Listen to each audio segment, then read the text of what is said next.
Vous êtes confortablement installé dans votre canapé et vous regardez un film en sirotant un verre. Dehors, il fait beau. Vous ressentez l'envie de sortir. La porte est ouverte, vous vous levez pour la franchir, mais une petite voix intérieure, sournoise et autoritaire, vous somme de vous rasseoir. Ça recommence.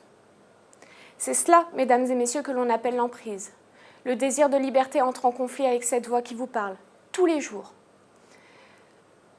Que l'on évoque le contrôle coercitif, que l'on évoque l'instrumentalisation de l'enfant, que l'on évoque l'embrigadement sectaire ou encore la très controversée théorie de l'aliénation parentale, les termes sont multiples pour désigner l'emprise et l'un des enjeux de ma thèse est de délimiter cette notion. On pense souvent que l'emprise ne concerne que les personnes faibles ou naïves.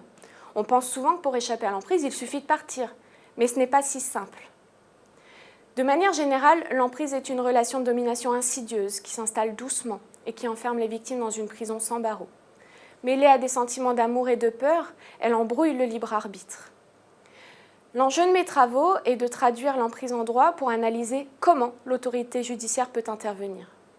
Pour cela, je croise les regards entre les psychologues, les psychiatres et les juristes afin de penser un système juridique qui permette d'analyser et d'appréhender l'intégralité des violences psychologiques. Grâce à cette démarche, j'ai dégagé une définition objective du processus d'emprise en 3 critères. Le premier, les comportements de l'auteur qui enferment la victime.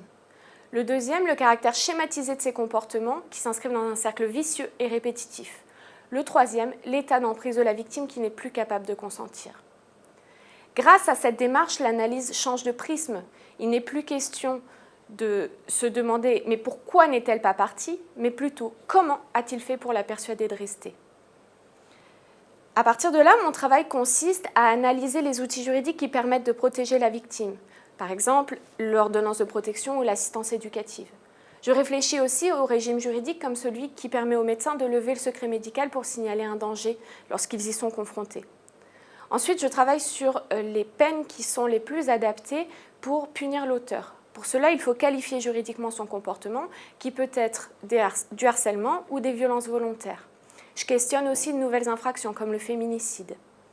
Ainsi, vous le voyez, l'appréhension juridique des relations d'emprise au sein de la famille est un sujet au cœur de l'actualité, dont les enjeux concernent l'ensemble de la société.